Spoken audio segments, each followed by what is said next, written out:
Come over here so I could see you better in the light. Okay. Guess what? Yeah. Mommy took a test right now. And what? What did you take a test for? To see if I was pregnant. And I am. You know what that means? That means you're gonna have a baby girl. If it's a boy, that's fine. Yeah, but that's awesome, I huh? still have my glasses. If it's a boy, what is it going to be named?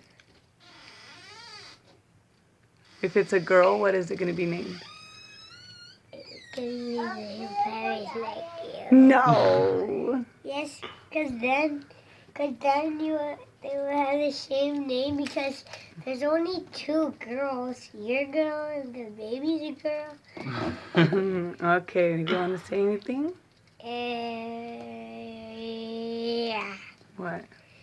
Oh my god. You know how I had these? My Okay. daddy let me buy them. Okay, Because love you. remember